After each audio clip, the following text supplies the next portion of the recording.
The Fire Nerds welcome Amanda Griswold, who is joining us this morning. Amanda was the script supervisor for Station 19 and director of award-winning short film Buzzkill, starring Spencer Hammerstead, aka Cutler from Station 19. Thank you for hanging out with us today. Yeah, I'm excited to be here. Thanks for having me. Of course. Tell us a little bit about yourself. You said you're from Kansas City growing up. Mhm.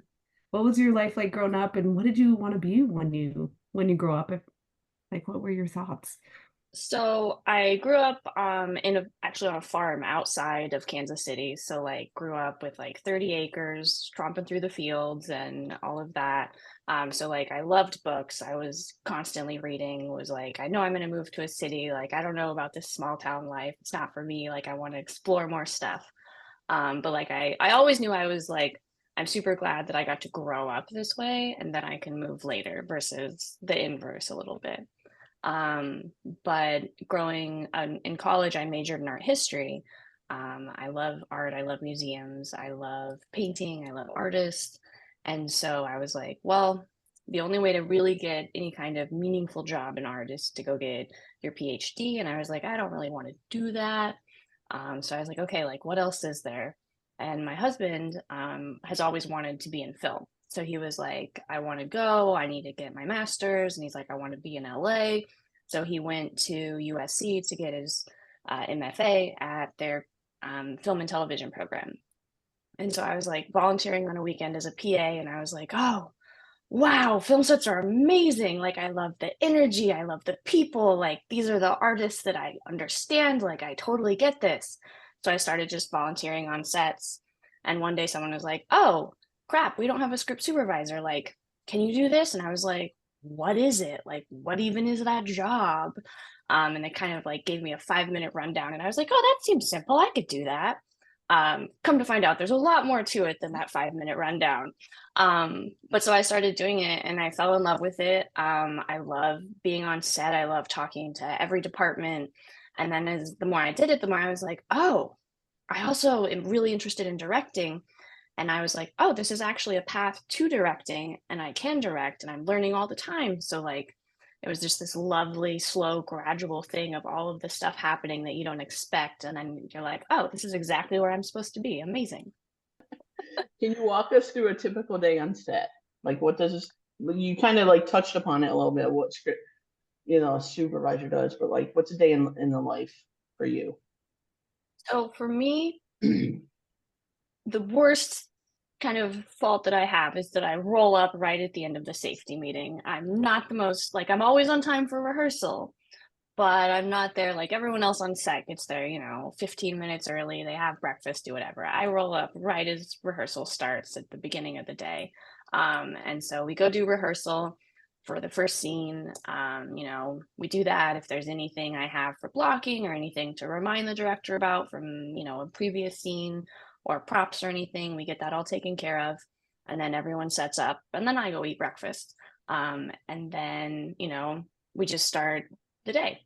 And so for me, a lot of times it's during a scene, I'm watching all of the dialogue to make sure that the dialogue is, what the writers are looking for.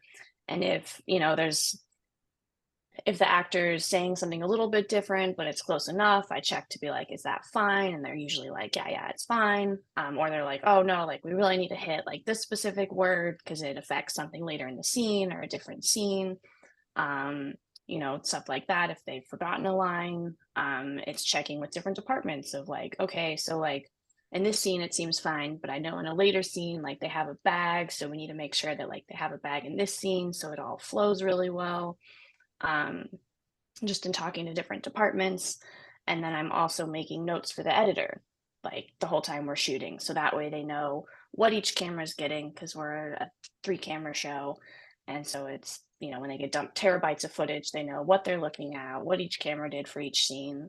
I'm doing what's called lining the script. So they know which camera was facing which person so they can easily like find the camera that's on Jaina and, get all of those pieces together for the cut. Um, yeah, doing continuity to make sure that like everything stays the same for all the medical pieces so we don't suddenly lose a piece of medical and not have it. I'm, working with the director to make sure that we get all of the shots that we need. And so that we don't forget anyone. When you have this many characters in a scene, when they're on an incident, it's like, you could easily forget to grab a shot of someone's face. Like I remember in the season 6 finale, Barrett was coming out of like this weird off sideways area. And so I was like, guys, we got to get Barrett. We got to get Barrett. And like, we're, getting it's very late in the day. Like, we've been there a long time. Everyone was like, whew, I think we're done. And I'm like, no, we have to get Barrett's entrance. Like, we got to get that. So it's like, that's also part of my job, is making sure that we get every single person and every single shot that we need to make sure that the editors can have the best cut possible. Very cool. It's actually really cool. So we're really nerdy and we love hearing like how things work behind the camera. Yeah. So I'm always excited when I learn something new, like how things work. Yeah. There's so many moving parts that I don't think people realize how many moving pieces go in to making a TV show. And so yeah, that's why I get really excited. Let's see. What was one of the most challenging moments you've encountered while working on Station 19, and how did you overcome it? So I think for me, the most challenging thing is it's always the number of cameras.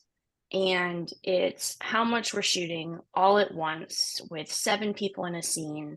And part of the reason the show's so good is that every character's moving, every character's doing something. It's continuous motion. All of the cameras are always in motion. It's never just planted sitting. So the hardest thing is always just keeping track of everything and making sure that we get all of it. So it's just taking all of the stills that I need so that I can check back in between setups and be like, okay, did we get this? Did we get this? Like, so it's not like it's more of a nuanced answer, I guess, of just like a personal script supervisor challenge more than a person challenge or anything like that. It sounds like you have to be very organized. Yes, very organized. Yeah. And it was really nice too, because the show let us alternate episodes. So the other script super on the show was Sharon, and we would alternate episodes. And then on really crazy days, like the incident days, when we have every single actor there, and sometimes we'll have even more cameras, they would let us come together and work together. So that way, that it wasn't ever trying to like run around and do lines while trying to catch up on notes. And so we could make sure that like we really covered everything well. Yeah. So looking back at your time on Station 19, what would you consider your proudest contribution to the show's success? My proudest contribution, that's a great question. I think, like, I don't know if anyone's ever talked about how they do an Employee of the Episode award before with you guys. But like I got Employee of the Episode one time, and I'm still proud of it. Like I still have, like, I've got my little trophy guy right here. Like that's awesome. And so like that one was just really lovely because it was for Boris's episode. And George, who played Morris, he's an elderly gentleman, absolute doll. But he just really struggled with his lines. And so for the first half of the episode, like, because he was playing a homeless character, I would be like crouched behind his tent, amongst all this fake garbage, like hunkered down and like shouting his lines out to him. And so like it's just stuff like that, but like everybody was always willing to pitch in and do stuff like that just to help make the show a success. So like I'm very proud of that one, because it was just really nice that script supervisors, like we got that recognition, because it's on a lot of shows or in a lot of places, if we're doing our job right, nobody really notices because you're not noticing the continuity or you're not noticing the lines. So it was just really lovely. That's amazing. And I love the little trophy with like the little firefly post. That's so fun. Well, congratulations. I think that was very well deserved. And your job is so important. And I think it's stuff that the fans notice too, because some fans get in like the magnifying glass and they're like, wait a minute. So like your job is so important to the fans too. So we appreciate all the hard work you did to bring such a beautiful show. We do. If you could take one episode of Station 19 and completely rewrite it with an alternate storyline or perspective, which one would you do? And Oof. how would you reshape it? I don't know, like, the writing on the show's so good, and, like, we always would talk about how they would write something and then it would, like, come true later, or the writers and I would, like, spitball and I'd be like, "Oh, well, is so and so gonna do this, or are they gonna do this?" And, like, sometimes I'd be like, "Did you steal my idea?" And they'd be like, "No, we had that in the writer's room 6 months ago." And I'm like, "I know you guys did, but, like, it's still really fun." Um, I think I would just make episodes longer, honestly. I would have loved to have kept doing the show for way longer. Yeah, I don't know what I would change episode wise. Like the writing is so good. And it's just so timely in a lot of the episodes. Like I loved especially like the Pride Parade that Peter shot. Like I had so much fun on that episode. I wore a different Pride shirt every day, like so I loved it. It was very like it was just really fun. So I would just have more episodes if I could rewrite them, which if I was writing them, they would not be as good. I'll just put it that way. We can always hope for, like always wish and dream of a season 8, season 8, 9, Yeah, 10. I Or a know. movie. Second Yeah. movie. Or spinoff? Yeah. Yeah, Yeah. David Oh, would a like spinoff. David Greenspan's going for that. He's really pining for that movie option. Yeah. Yeah. He would be amazing. Yeah. Let's see. In a show like Station 19, where real life issues and personal narratives often intersect, how do you navigate the responsibility of telling sensitive stories while staying true to the show's core premise? I mean, I think that like Peter always has a really good like he's always thinking about that, and so the writers are always thinking about that and trying to both tell stories that are entertaining but not like exploitative, or they're trying to like touch on topics but not be too heavy-handed. Script supervisor wise, there's not a lot that I do with that. So it's more just like the scripts are already written once I get them, and I'm just there for actual production. Um, for me, it's any kind of contribution would just be noticing if there's any script stuff that's off, like if someone says something in one scene that doesn't make sense in another scene. I always let the writers know that ahead of time, and they'll be like, "Oh, thanks, quick, make an adjustment." If like more than one person's been writing on a script or something, or like from episode to episode, if I notice that like, oh, well, 2 episodes ago, they were doing this, but now we're doing the same thing. Like, do we want to mix it up, or sort of kind of on the smaller scale? I do that, not on the overall scale. Catching the little things that I promise Yes. fans will find every time. Like, Yes. look, 2 episodes ago, no, they Yes. said this, it was so and so. And you're like, Yes. what? Yeah, Every we time. definitely thought about you guys a lot. Like some shows you can definitely get away with a lot more, but we're like, no, the fans are genuinely invested in this show, which was always really amazing when we were shooting, because it's like, okay, like I know you guys will actually pay attention. So like let's make sure we get it. Which I think fans had a lot of fun in Not only season to 7 with script, but all the also Easter eggs. props. Yeah. Yes. That too. Everything. Everything. Everything.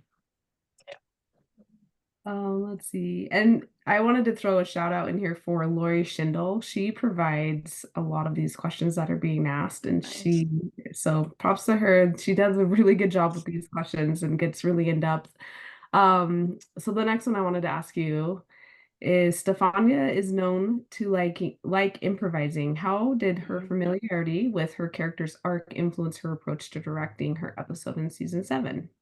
Has she ever surprised you with a creative decision or improvisation that uniquely stemmed from her personal experiences or acting? So I was not the script supervisor for her episode, very sadly. That was Sharon. So I didn't get to work with her. I did get to be on Danielle's episode though, which was fantastic. Um, but like they both have such different approaches to their acting. And so like on my end, like for continuity and stuff like that, Danielle loves to get things exactly right, exactly perfectly. So like, we'll read words together beforehand a lot of times. Or, on the day I'll go in with stuff knowing she wants it to be word perfect. Whereas Stefania's a lot more loose. Like she's a lot more oh shit, what's the word? Where she feels the character a lot more. And so she just rolls with it and is a lot looser. And so I'm not as like going in and being like, hey, you got to do this or that, just because of how she acts. Like their performances together are always brilliant. And they both deliver just the most amazing performances. They just come at it from a different approach. So I have to imagine that, like, as far as directing, it was very similar. Like I know in talking with Sharon, like Danielle was super prepared, and I know Stefania also was super prepared. So they both came in completely prepared, ready to have everything happen. They both know the show inside and out. And so it was very simple. Like they know all the cameras. It's not like a director coming in who's never met anyone. They're good friends with everyone on the show. And so like it was neat though, like watching Danielle direct, because she, when she's playing Maya, she like, as soon as she shifts into Maya mode, like her back straightens and she like like you can tell when she's embodying Maya, versus like Danielle as a director, like had so much enthusiasm and she was just so much fun. Like she's always fun, but like it was just so nice to also see Danielle all day long versus like Maya, Danielle, and then pieces of Danielle, like, because she's was just so exuberant and fun. Like we just had the best time. Like I remember when we were doing her street scene and like we're in the tent and like we're about to end the day, like the last shot, she just like turns and she's like, guys, did we do it? And I'm like, yes. And so we just like high five. Like we had the best time shooting. Like she's a fantastic director. Oh, I love that. Thanks for sharing that with us. What is it like when for continuity? That's a really hard word to say. But what is it like when they improvise, when actors improvise? Does that make it a little bit more difficult for the I'm trying to say it again. Continuity. Continuity. Yeah. There we go. Thanks, Alex. No. So like Jay and Barrett, they loved ad-libbing. They loved, like, you would think their lines were funny until they got on set, and then they always deliver one on book for us because they're professionals, they got to do that. But then they would ad-lib, and it would always be like at the tail end or like a little piece at the end, and it was always hilarious. It was always amazing. It always made the cut. I don't know why, like, I want the Jay and Barrett spinoff personally because they were hilarious. And so they also always remembered their stuff. Like when they do ad lib, I always write it down. So if we're not on like coverage for Barrett, we're on Jay's coverage when they ad lib. When we switch over and get Barrett's coverage, I remind them of the ad lib if they forget. So that way we can get it on both sides. So that way it works in the edit. But yeah, no, I don't ever mind an ad lib. Like when it's good, it's good. If it's not good, then they know it and they're not going to try to do it again. Yeah, they had such a natural chemistry and banter. It was so fun to watch, I bet, and to be part of it. Yes, yeah, definitely. Overall, the show, like, there was way more laughter between takes. Everyone got along, and so it's like the AD sometimes would be like, it's like herding cats, trying to actually get them all to exactly do the scene, because like we'd all just be standing around chit chatting. Like I know Gray would always like be drawing cats and stuff, and I'd always go up and be like, what are you drawing? Like, let me see. And like, because we would always talk about cats, and so like there was definitely times when they're like, Amanda, go away, like we have to do a scene, and I'm like, but I'm talking, like I don't know. Oh, that's funny. Let's see. Let's see.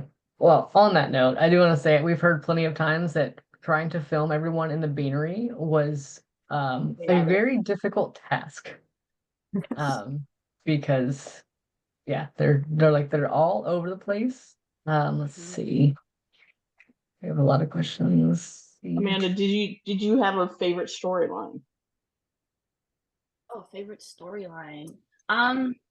Every time we would like go just to someone specifically, I'd always be like, that's my favorite storyline. I love this character the most. And then we'd go film someone else and I'd be like, I love this storyline. This is my favorite character. So no, just because they all are so unique and so good, and like the writing is so well done that you love each individual storyline for different reasons. The incidences you were like, I don't know how realistic this is, but like, okay, whatever, it's still fun. Like, you gotta have a new incident every time. So And do you have a favorite incident though? Because we've had some really cool incidents. I loved the fire tornado at the very end, but mostly because it was at the end. And also, so Sharon and I like got in the little sacks afterwards, like when they were done, and like put them over us, and we like were yelling at each other and got a little video like popping out and just like having fun with everyone out in the woods. Like that was just fun for us personally. The baked Yeah. potatoes. The baked potatoes. Yes, the little potatoes. Uh, Yeah, that was such a great like way to end it. I always think that Yeah. it had to have been so bittersweet for you guys all as a Yeah. crew, and just for the final goodbyes, just the filming and just being there and being like, oh, this is the goodbyes, and you want to grasp those memories and hold on to them forever. Yeah, it definitely, on the one hand, we all came back for season 7 and we were like, amazing, this show's going to go forever. We've got the best fan base. Like, we already have highly rated. Like, it's going to be perfect. We're all going to retire on the show. We'll make it forever. And then we found out very soon that we were canceled. But the upside of that is that they were able to write such a satisfying ending versus like if we found out on the last episode or something, like that would have been super terrible. So it was like we got to have the whole season of really like making all these moments and memories and being really appreciative of all the things that we did get. Although I do wish Merle had been able to direct an episode as well. So we could have done another season so she could have gotten an episode. Yeah. I want a musical episode just because this cast Right? is so Right? talented. Okay, I take it back. That's the one episode I would rewrite, is I would make a musical episode because so many of the cast were so talented at music. Like that's my one pitch that I did. They never did. And I was like, just do it. It's the last season. Like musical episode. Like, come on. Yeah. Oh, it would be so good. I remember us as fans, I think it was Hani, Susan, but she posted a picture of all the makeup bags and it had like Connie knew how to play with the fans. Yeah, she knew what she was doing, and we appreciate it. We appreciate the teasing, but we kept, speculating like, oh, what is this going to be? Are they going to have the 100th episode be like a musical and bring everybody back? And it's like someone's having this dream and everybody's coming back. Well, that's what it was, because I think it was Brett's makeup bag was in the picture, Oates, and a couple other people that were gone, and then we're all like, Extend, I think, Pat. Yeah, Pat was. Oh Pat's yeah. There. She had all of them. So we were all clowning. Yeah, so we do. Be a musical episode for a minute. Yeah. Anyways, it's always fun. I'm gonna switch the focus a little bit. Can you talk to us, the fans, a little bit more about Buzzkill? What can you tell us about Buzzkill? So Buzzkill is a short film that I directed. It's about a killer vibrator. It's jealous of its owner's partners, and so it starts killing them off to keep its owner all to itself. It's very fun. It's just about female sexuality, and it just talks about intimacy, and it uses horror comedy as a way to kind of discuss that without, being in your face. And so it just makes it very fun. And you have an upcoming showing? Yes, it's showing next Saturday at the TCL as part of the Golden State Film Festival. Very excited to be screening at such a historic place. It's had so far, like we started its run in October and it's done really well. It's gotten like Best Actress, Best Horror Comedy, Best Short Film. So it's had like a really nice positive run. Like I've been able to go to Chicago for the premiere. I went to London for one of the screenings. So it's been just really nice. And I don't know when I would have made it or how long it would have taken without Station 19. Because it was people on the show who encouraged me to make it. Like they are such a supportive group of people. And so it was really lovely. And when we did the cast and crew screening with Spencer, a whole bunch of people came out from the show to help support us. It was really fun. So cool. Yeah. With your experience as a script supervisor on Station 19, how did that influence your storytelling and kind of leading into directing the short film? I mean, it definitely influenced who I cast because I had the script and I was like, "Oh, Spencer, what are you doing this week? Like, do you want to be in my short film?" Because like I knew he wanted to act and he's so funny. Like he's just such a wonderful presence. And so I was like, do you want to be in my short film? Because it's a horror comedy. And as soon as I was like, it's about a killer vibrator, he was like, I'm in. I don't need to know anything else. I don't care if I die. Like I'm in. And we had the best time. Like it's just laughter the whole time on set. Like he's fantastic, and he absolutely he did such a good job, and he gets laughs every time we screen. It's yeah. Wonderful. Let's see. I think we've got some really fun questions, just some random to get to know you better questions. Let's see. One question we like to ask everybody is if you could have any superpower, which one would you choose and why? Oh, telekinesis.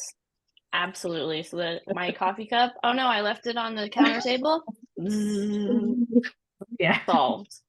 Yeah. That's then I'm like, oh, I really want to fly over this hedge. I could lift myself up. Like I absolutely telekinesis. Yeah. It's a great one. That one. I don't think I've heard that one yet, so I like that one. Really? Really? Really? What are most people Teleporting think? is like the number one answer, but yeah, that's a good one. Which one? Teleporting. Teleportation. Oh, I'm Like I want some pasta from Italy tonight. Let's just go to Rome. guess.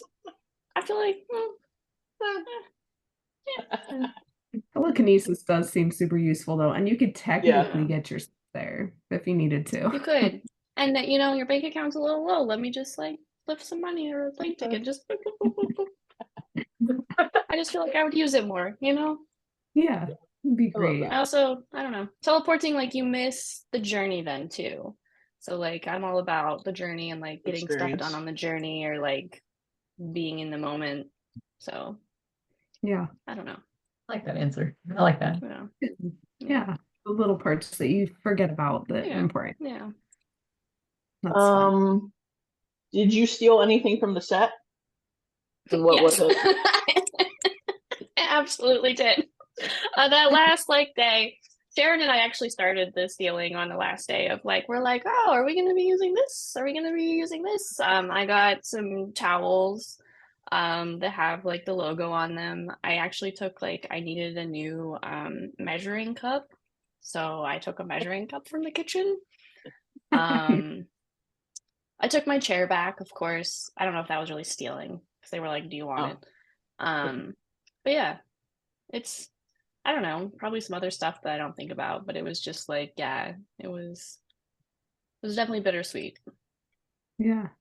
It's just gonna go into a big old storage box anyways. No one's gonna notice. Yeah. That was all of our thought as everyone slowly started wandering around the firehouse. Oh, that's great. Let's see. What is currently your favorite go-to TV show?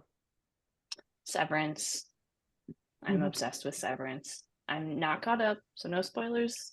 But I love that show. It's so well done, and it's you both never know what's coming, and you're guessing, and it's so beautifully shot. It's my current obsession. It's a good one. What's your favorite dinosaur? Oh, the Brontosaurus / really Apatosaurus. I love dinosaurs ever since I was a kid. So when I was maybe 5, I was being tootled around the Home Depot in my little, parents in the shopping cart. And they wander off, they come back and they look, and all of a sudden I have a bright yellow Brontosaurus in my lap. And they're like, where did you get that? Did you steal it from another child? Did you find it on a shelf? And I was just like, it's mine. And kept that, it was what I slept with every night for the longest time. And it just spawned a massive love of dinosaurs for me. So I love dinosaurs. So great question. Even though they're like, it's not real. I'm like, whatever. There will always be a Brontosaurus in my heart. And who knows? It could be. They don't know. They don't know everything. They don't know. They just make stuff up. What do they know? Feathers on dinosaurs. What do they know? Science. Do you collect anything? I collect books. I love books, avid reader. I recently found out to have a proper library, you have to have 1,000 books. So I was like, guess what, fam? Like, looks like we have a lot more bookshelf that we need to create so that I can slowly get a library. But yeah, that's probably the biggest thing I collect is books and or Yeah. paper goods or stickers, anything sort of papery, I'm all in on. On that note, what is your favorite banned book? Banned book? Oh, I don't know. I don't know. I don't look at the list of what books are banned. Like, I feel like I've read pretty much all of the banned books, so I don't know. I'd have to look at the list and find the one that I'm like, that's the one that most people should be reading right now. And then I'd be like, that was my favorite. I should have, yeah, I don't know. That's a good question. I should know what my favorite banned book is. And I don't think any book should be banned. I think that's, Exactly. But Yeah. that makes me want to buy it more. So you told me I it can't does. have So it in that's true. Right. like a whole library of just banned books. Yeah, You're not banned here. Yeah. You're welcome. Yeah. exactly. Is there like a particular genre that you like to read? Fantasy. I'm a total fantasy nerd. If it's got a dragon in it, I'm all in. Lord of the Rings is my all-time favorite, like pinnacle of books. So yeah, anything fantasy I love. All the YA stuff, like I love it. Did you read Aragon when you were younger? I did, yeah. I figured. It's a good book. It's a So good good. book. Yeah. What is the most used app on your phone? Most used app. Probably Instagram. Love getting on there and doom scrolling. I try to make it Duolingo. I'm trying to learn Spanish right now. So that's what I'm trying to make a more used app on my phone. But if I'm honest, it's Instagram. I think that's the same for a lot of us. Yes. Yeah. Endless scrolling at that, Yeah. right before bed. You end up in who knows where land watching some video. What was the first concert you ever attended? It was Alkaline Trio. Very cool. And I got to see them again years later, and they were still delightful. Grew up definitely very love alternative music, so love concerts. I go to like the Lightning in a Bottle festival. I love, sort of rave music as well. I love pretty much all music except for country. Growing up in the Midwest, in the middle of nowhere, there was a lot of country, and so that was my tiny way of rebelling, is being like, well, I hate country, so that'll show someone, I don't know who, but Somebody. somebody. Yeah. Yeah. I get that. I get that. Growing up in a small town in Tennessee, like Yeah. Yeah. It's your, yeah. Mine's It's a definitely two-part. rebel. Are you a foodie? And if so, what's your favorite type of food? Like what can you never get enough of? I'm definitely a foodie, and I love pasta. I will always love a bowl of pasta. Anytime someone's like, what do you want? Like everything will be like, well, maybe, but pasta we'll always eat, we'll always make, always love. Yeah, pasta. And is it a red sauce or a white sauce or a pesto? What's your go-to? Or all- I like all of the above, and I make all the above. I rotate between all the above. Like, we have a basil plant that we're growing because we have like a fish tank with like a hydroponics thing, and so like it has a giant basil plant, so we're always making pesto. Honestly, I'm from the Midwest, so I just love a good butter sauce with my pasta. Yeah. Then Can't go other wrong. people are like, I'm sorry, you're doing what with your pasta? And it's like, just butter and cheese, man. That's all you need. Like, Exactly. Yes. It's basic, but it's great. It's a good go-to. yes. Mhm. Yes. What was Yeah, your like, favorite food truck that came to set? Ooh, they had some good food trucks.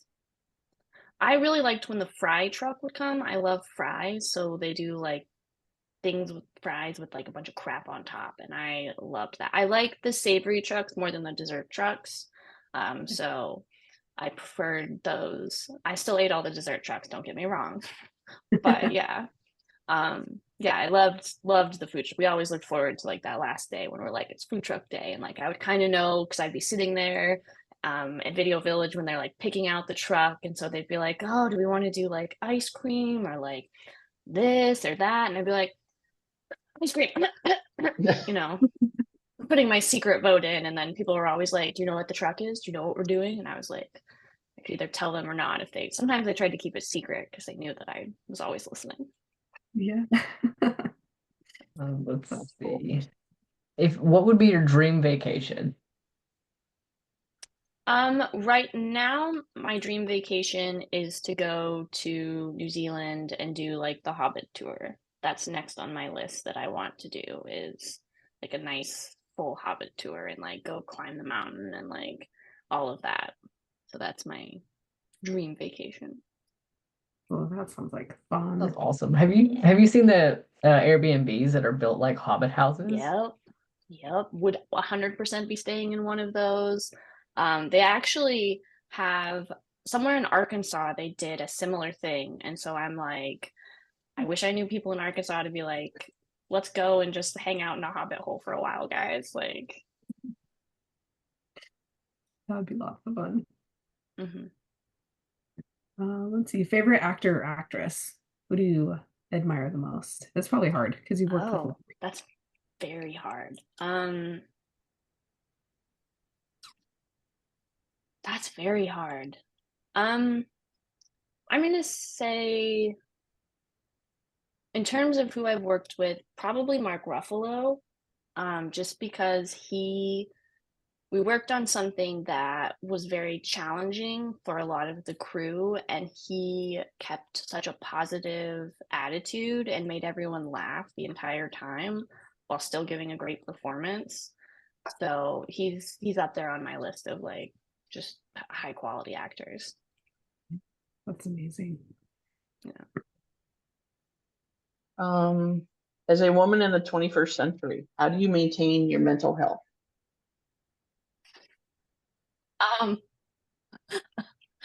Excellent question. I think I'm very big on like creating systems, and so like trying to like, I sound like a tech bro or something, being like trying to like life hack your own or biohack your life, but like it is like, especially on set because you work such long hours, you have to have good systems in place to like help be your best. Otherwise it's very easy to like devolve into like you're just tired because you didn't sleep well because you stayed up doom scrolling too late on the couch, or like, so for me, like I always go for walks at lunch, just because otherwise like I'm sitting in a chair all day, and like I love being active, I love moving, and so just sitting all day, like it gets to me if I'm not doing something. So like a lunch walk always is great, especially around like the studio and the stages. And so doing that, like just having stuff where like I come home, I do my report, then I have to relax, but like I can't relax for too long because then I'll stay up watching stuff and then fall asleep on the couch. So like you gotta pick one show, watch it, and then you have to go to bed, like just stuff like that. Or like, yeah, just knowing what helps you the most. Like I'll go for a hike later today. Again, just walking around and being active for me is a huge one. Oh, that's a really good one. If you could grow up or redo your life and live in a different time period, what would that time period be? Oh, ew. Would never. Ew. First off, if we're talking about women in the century, like we have less rights if we go back. Can we go forward?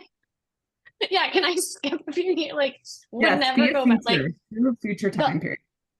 Yeah, like even like medieval times, like that seems cool until you think about like your odds are that you're a peasant, and like even if you're like a princess, you have no autonomy, you have no anything, you're just a ornamental vase basically. So no, I love the current time period, would not change. Would love to experience other stuff, would happily time travel and then come back. Yeah, visit to visit. Yeah, but also yes. I just think about the smell of the medieval time period. And that's enough. I'm glad we live in a time where soap is an important thing. Yes, absolutely. Yeah. Just the accessibility to like clean yourself and yes. Yeah. Yes. No, I love reading all of the books, love historical fiction, love that. And then I can close my book and go take a shower. It Amazing. is my time travel. I'll open the book, I'll go somewhere, and then I'll come Yeah. back. Yeah, Yes. exactly. What is the best advice you've ever received? Oh, my grandma's advice when I was younger was work smarter, not harder. And I always think about that, and I think that's part of why, like, I love having systems in place or setting up little rules for myself, about like what helps optimize my life or what helps optimize for like the best chance of success. And that's part of like the working smarter. Because like as humans, like, you know, we have habits, and if I can habit stack stuff, then I will stack as many habits on top of each other as I can. Just to work smarter, not harder. So like I love books about, you know, habits or creating different things to help you have the best mental health, or like, you know, working on like working through your stuff, like therapy type stuff. Like I love all of that. I love how the brain works. I love how people all do the same thing and we don't realize it. So if you can like just make a tiny 1% improvement, all of a sudden your life will get infinitely better. I love that. The book, Atomic Habits. Yeah. That's a great book. It's a good one. It's a great book. Yeah. Do you have any phobias? I won't walk across grates in the sidewalk because I think I will fall through them. Oh, I don't know if that's an official phobia or just a weird little quirk, but like I will walk around the grate just because I don't want to fall through. I don't know if I've ever seen anyone fall through. I just have the personal belief that I will fall through. Yeah. Sounds like Final Destination. There's probably some movie I watched somewhere that was like, whoa, well, I don't do log Gonna do trucks. that. See, and I'm not no like one does. the grates in swimming pools. I am terrified of like, Oh, so it's similar because I feel like, and I know where You're that's gonna get sucked in. definitely like from my childhood. Yeah, like it's gonna like Yeah. suck me in if the grate comes off and it just yeah. definitely a Final It's Destination real. right there. Yeah. Probably. Yeah, it's real. You gotta protect yourself. Yeah, stay away from the grates. Yes. Absolutely. What's the last thing you ordered online? Clothes. I just got more clothes. Clothes and shoes are my favorite things to order. I Amazon them, see if they look good, and then ship them back. Like I got a potential new outfit for the screening, and then a bunch of pink shoe options because I realized I'm missing out on hot pink shoe options. Because Buzzkill's a very pink film, so I always wear hot pink to the screenings. And so I was like, oh, we can mix it up this time and maybe do some hot pink shoes.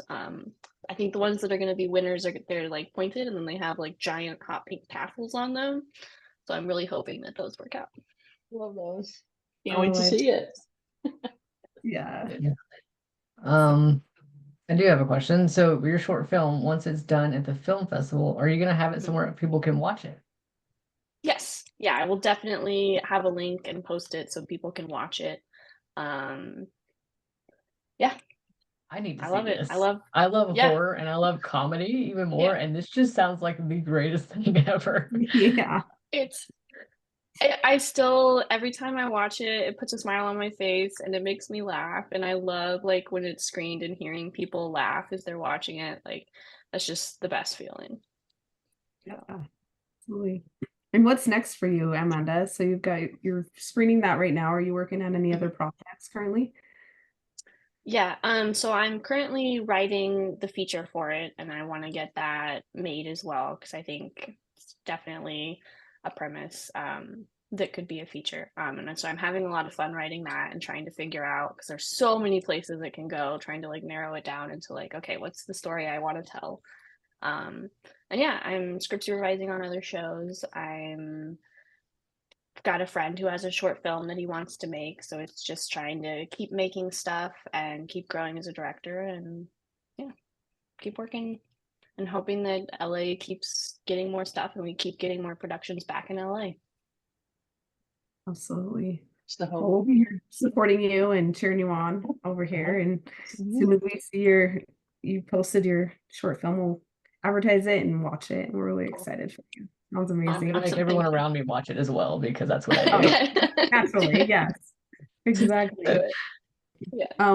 No, it really, like, as a fan base, when I found out about the fan base, like, I've been on shows where they go, ugh, the fans or whatever, but like this show never did that. And it was like once I kind of like got to know some of you guys a little bit more, like see what you did, like I got it. And it was really cool because so many shows, like, you don't know if anyone's gonna watch it, you know, it's a B movie or something, and so you're like, I don't know who my audience is, but like it's been so neat seeing how the show does affect people and how much you guys love it and respond to it. And so it's like we go into work knowing that like A, people are going to watch what we're making, but B, that they love it and that they're excited about this thing that we're making. And it definitely, I think, translated on set where we all also were excited about what we were making.